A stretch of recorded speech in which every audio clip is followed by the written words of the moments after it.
नमस्कार दोस्तों। भारतीय संविधान के इस एपिसोड में आपका स्वागत है। आज हम बात करेंगे राज्य के नीति निर्देशक तत्व। राज्य के नीति निर्देशक तत्व का वर्णन भारतीय संविधान के भाग 4 में किया गया है। कहाँ? 4 में किया गया है। इसके तहत हम देख सकते हैं क्या कि भारतीय संविधान के भाग 4 में इसका वर्णन किया गया है। राज्य के नीति निर्देशक तत्व का उद्देश्य कल्याणकारी राज्य की स्थापना करना है। राज्य के नीति निर्देशक तत्व का उद्देश्य कल्याणकारी राज्य की स्थापना करना है। कल्याणकारी राज्य से तात्पर्य है राज्य का कानून व्यवस्था बनाए रखना तथा राज्य के विकास पर बल देना। राज्य का कानून व्यवस्था बनाए रखना और राज्य के विकास पर बल देना, यही कल्याणकारी राज्य का तात्पर्य है। राज्य के नीति निर्देशक तत्व को हम 3 आधार पर देख सकते हैं: समाजवादी सिद्धांत, गांधीवादी सिद्धांत और उदारवादी सिद्धांत। पुनः रिपीट करता हूं, समाजवादी सिद्धांत, गांधीवादी सिद्धांत और उदारवादी सिद्धांत। समाजवादी सिद्धांत की बात करें, उसमें विभिन्न मुद्दों को देख सकते हैं। संसाधनों का बंटवारा या आवंटन इस प्रकार किया जाए जिससे सभी लोगों का हित हो। संसाधनों का बंटवारा सभी के बीच समान रूप से किया जाए और सभी का हित ध्यान में रखते हुए संसाधनों को कुछ चंद हाथों में सीमित नहीं रखा जाए। यही पूंजीवाद अलग होता है। पूंजीवाद में होता क्या है कि एक सीमित व्यक्तियों के हाथों में पावर को रखा जाता है, लेकिन समाजवादी सिद्धांत में क्या है कि वह कुछ चंद हाथों में सीमित नहीं रखा जाए। पुरुष तथा महिलाओं के बीच समान कार्य के लिए समान वेतन की व्यवस्था। आज हम ऑफिस में देखते हैं कि जो हमारे कलीग कार्य कर रहे हैं, उनका वेतन और मेरा वेतन दोनों समान है, दोनों में किसी प्रकार की कटौती नहीं। तो यह समान वेतन का सिद्धांत जो आया है, व्यवस्था आया है, वह समाजवादी सिद्धांत से आया है। राज्य कार्य करने के अधिकार को सुनिश्चित करें तथा बेरोजगारी, वृद्धावस्था, बीमारी तथा विकलांगता की स्थिति में नागरिकों को सहायता प्रदान करें। आप देख सकते हैं कि विभिन्न योजनाओं के तहत बेरोजगारी को दूर करने का उपाय किया जाता है। वृद्धावस्था में पेंशन देने की बात की जाती है। बीमारी के लिए हॉस्पिटल्स में मुफ्त चिकित्सा की सुविधा दिया जाता है। विकलांगता की स्थिति में साइकिल का वितरण, बेसिक ट्रेनिंग जिससे वह स्वरोजगार कर सके। बहुत सारे कल्याणकारी योजनाएं हैं जिससे बेरोजगारी, वृद्धावस्था, बीमारी और विकलांगता की स्थिति में नागरिकों को सहायता प्रदान करने का प्रयास किया जाता है। मुफ्त कानूनी सहायता, मजदूरी के लिए न्यूनतम मजदूरों के लिए न्यूनतम मजदूरी, मजदूरों के लिए न्यूनतम मजदूरी, कार्य स्थल पर मानवीय परिस्थितियों को उपलब्ध कराना तथा मातृत्व छूट। मानवीय परिस्थिति से आशय यह है कि अगर कोई व्यक्ति कार्यस्थल पर जा रहा है तो वो जिस भी कम्युनिटी से है उसमें बिना अंतर किए हुए एक मानवीय परिस्थिति उपलब्ध कराना होता है। यह तो एक समुदाय से दूसरे समुदाय के परिप्रेक्ष्य में मैंने लिया। इसे अन्य परिप्रेक्ष्य में भी देख सकते हैं कि अगर कार्यस्थल पर पुरुष और महिलाएं हैं, महिलाओं की विभिन्न श्रेणियां, जैसे वह अगर अनमैरिड हैं और मैरिड अगर हैं, उनके बच्चे हैं, तो धात्री माताओं यानी दूध पिलाने वाली माताओं के लिए अलग व्यवस्था किया जाना चाहिए। प्रशासन में मजदूरों की भागीदारी, प्रशासन में मजदूरों की भागीदारी से आशय यह है कि ऐसा नहीं कि कोई सीमित व्यक्ति ही शासन सत्ता में आ जाए और मजदूरों को साइड कर दिया जाए, ऐसा नहीं। प्रशासन में मजदूरों की भागीदारी भी होना आवश्यक है एक कल्याणकारी राज्य के लिए। 6 वर्ष से कम उम्र के बच्चों के लिए देखभाल की व्यवस्था, 6 वर्ष से जो बच्चे कम हैं, आप देखते हैं कि उनकी देखभाल के लिए समय-समय पर टीकाकरण कराया जाता है। उन्हें पोषण अभियान के तहत मुफ्त में भोजन कराया जाता है आंगनवाड़ी सेंटर्स में और जो उनको बेसिक सुविधाएँ मिलना चाहिए, वह पहुँचाने का प्रयास सरकार के द्वारा किया जाता है। दूसरा आता है गांधीवादी सिद्धांत। गांधीवादी सिद्धांत में पंचायत की स्थापना की बात कहा गया है। अनुसूचित जाति तथा जनजातियों तथा सामाजिक एवं पिछड़े वर्गों के हितों को बढ़ावा। अनुसूचित जाति, जनजातियों तथा सामाजिक एवं पिछड़े वर्गों के हितों को बढ़ावा। मद्य निषेध। मद्य निषेध मीन्स यह जो लिक्विड है, सुबह दिन भर काम करते हैं और शाम में फुल होकर के अपने घर को चले आते हैं, तो इसे निषेध किया गया है। गाय समेत अन्य दुधारू पशुओं की हत्या पर प्रतिबंध। आप देखते हैं कि विभिन्न समुदाय के लोग गौ हत्या को लेकर के बहुत ही चर्चा में रहते हैं। एक कल्याणकारी राज्य के लिए यह जरूरी है कि गाय तथा अन्य दुधारू पशुओं की हत्या पर प्रतिबंध लगाता है। कुटीर उद्योगों तथा लघु उद्योगों को बढ़ावा। कुटीर उद्योग और लघु उद्योग, छोटे छोटे जो कारीगर हैं, वह जो अपने सामान को बनाते हैं, चाहे वो कारपेंट्री हो या मिट्टी का सामान क्यों ना बनाते हैं, या विभिन्न छोटे छोटे जंगल से प्राप्त करने वाले लकड़ियों के माध्यम से इतना सुंदर और सजावटी बनाते हैं कि उनका कोई जोड़ नहीं है। इन सब चीजों को बढ़ावा दिया जाता है, कुटीर उद्योग एवं लघु उद्योग को बढ़ावा दिया जाता है एक कल्याणकारी राज्य में।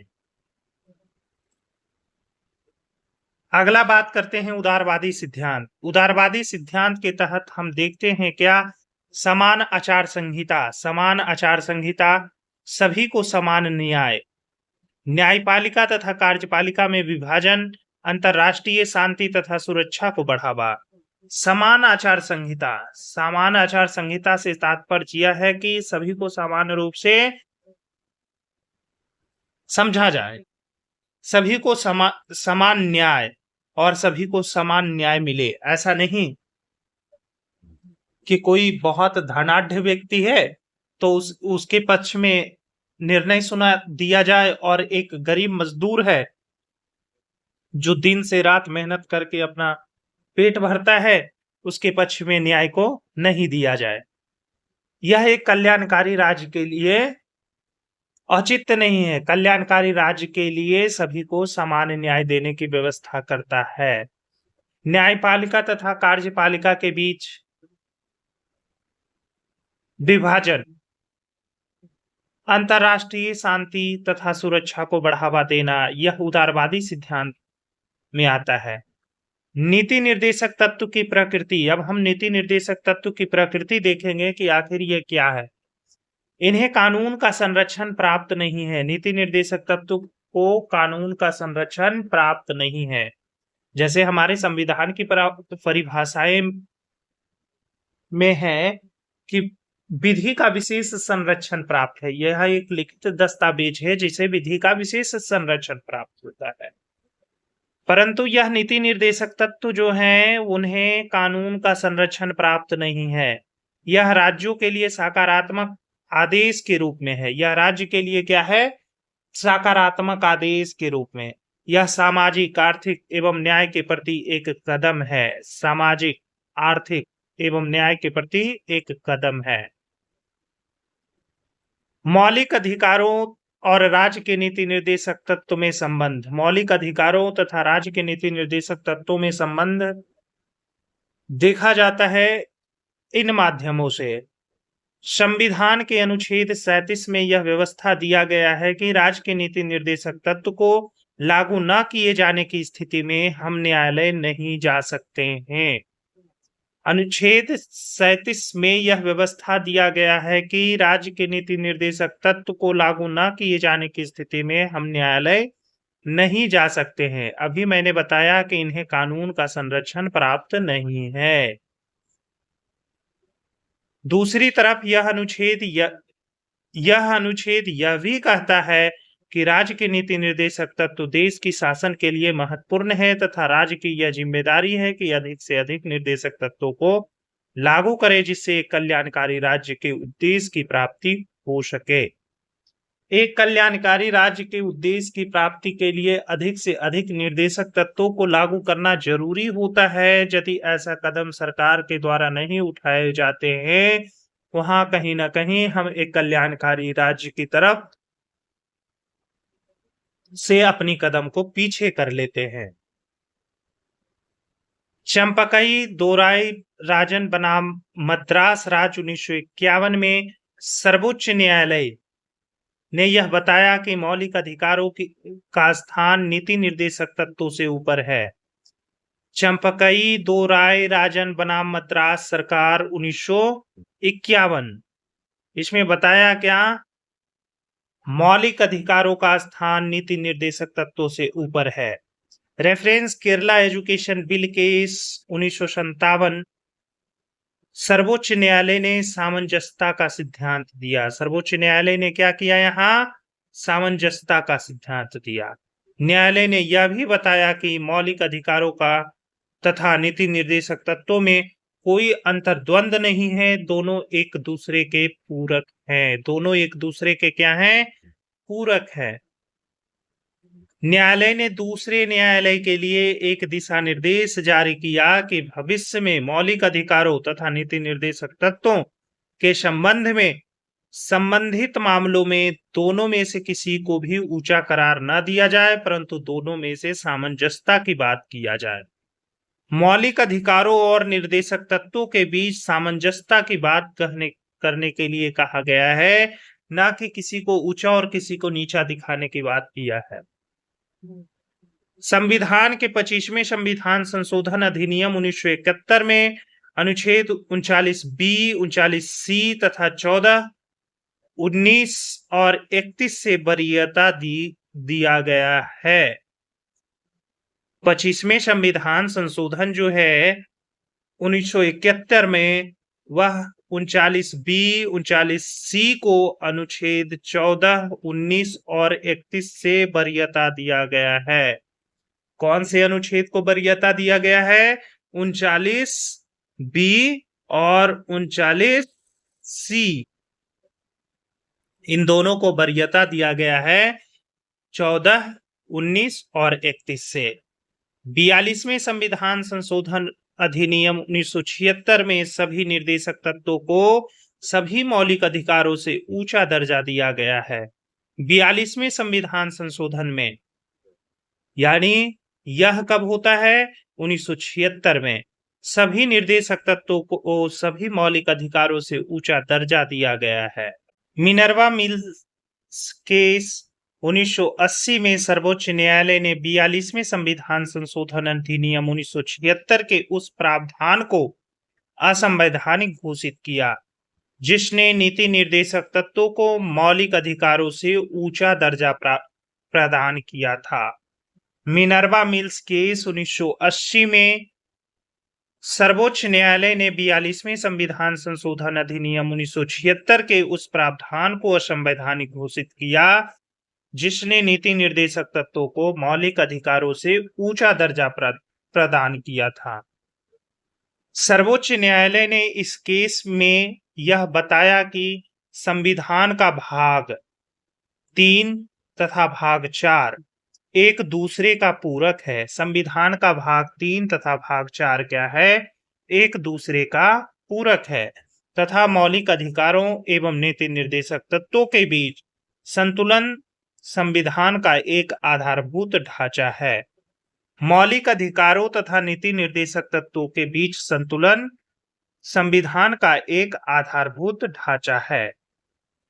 सर्वोच्च न्यायालय 25वें संविधान संशोधन अधिनियम के उस प्रावधान को उचित ठहराया जिससे अनुच्छेद 39B, 39C के अंतर्गत दिए गए निर्देशक तत्वों को 14, 19 और 31 से वरीयता दिया गया था। सर्वोच्च न्यायालय कौन से संशोधन में उचित ठहराया है? 25वें संविधान संशोधन में किस अनुच्छेद को 39 बी और 39 सी को किससे 14, 19 और 31, ठीक है। आगे बात करते हैं नीति निर्देशक तत्व का महत्व। अनुच्छेद 37 इसमें यह बताया गया है कि राज्य के नीति निर्देशक तत्व के लागू न किए जाने की स्थिति में हम न्यायालय नहीं जा सकते हैं। नीति निर्देशक तत्व के आलोचकों का यह विचार है कि यह दिखावा मात्र है, इसका कोई उपयोगिता नहीं है। नीति निर्देशक तत्व के आलोचक बताते हैं क्या यह दिखावा मात्र है, इसकी कोई उपयोगिता नहीं है और इसे लागू नहीं किए जाने की स्थिति में हम न्यायालय भी नहीं जा सकते हैं। यह कौन सा अनुच्छेद बता रहा है? अनुच्छेद 37। डॉक्टर BR अम्बेडकर का विचार था कि नीति निर्देशक तत्व किसी भी राजनीतिक दल का सबसे अच्छा घोषणा पत्र होता है। डॉक्टर BR अम्बेडकर क्या बताते हैं कि यह नीति निर्देशक तत्व राजनीतिक दल का सबसे अच्छा घोषणा पत्र होता है। सरकार नीति निर्देशक तत्वों के क्रियान्वयन के लिए न्यायालय में जवाबदेह नहीं है, परंतु उनके क्रियान्वयन के लिए चुनाव के समय जनता के प्रति जवाबदेह या उत्तरदायी है। आप इन चीजों को इस बात से समझ सकते हैं कि हर एक 5 साल में जब प्रतिनिधि हमारे दरवाजे पर आते हैं और उनके 5 साल पूर्व किए गए वादे पर जब नजर डालते हैं और उनसे पूछा जाता है कि आप इन 5 इयर्स में हमारे लिए क्या क्या किए, पिछले साल तो आपने बहुत वादा करके गए थे, इस बार पुनः मैं आपको वोट क्यों दूं। ऐसे तमाम क्वेश्चंस जो होते हैं उनका सॉल्यूशन एट अ टाइम प्रतिनिधि को देना पड़ता है वहां, लेकिन वही न्यायालय में वह जवाबदेह नहीं है। किसी भी सरकार की सफलता एवं विफलता की नीति निर्देशक तत्व के क्रियान्वयन से आंका जाता है। अब देखते हैं क्या कि नीति निर्देशक तत्व के क्रियान्वयन से कैसे जांचा जा सकता है। यदि अधिक निर्देशक तत्व को लागू किया गया है, इसका अर्थ यह समझा जाता है कि कल्याणकारी राज्य एक की तरफ अधिक कदम उठाए गए हैं। अगर अधिक नीति निर्देशक तत्व लागू किया गया है तो यह कल्याणकारी राज्य की तरफ से अधिक कदम उठाए गए हैं। कुछ निर्देशक तत्वों का संबंध हमारे जीने के अधिकार से है तथा उन्हें क्रियान्वयन के लिए न्यायालय का सहारा लिया जा सकता है। कुछ निर्देशक तत्वों का संबंध हमारे जीने के अधिकार से है, उसमें न्यायालय का सहारा लिया जा सकता है। निर्देशक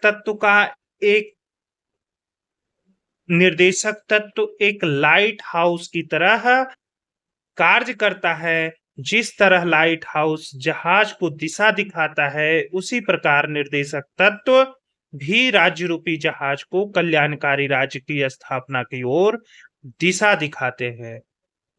नीति निर्देशक तत्व क्या है? एक लाइट हाउस है।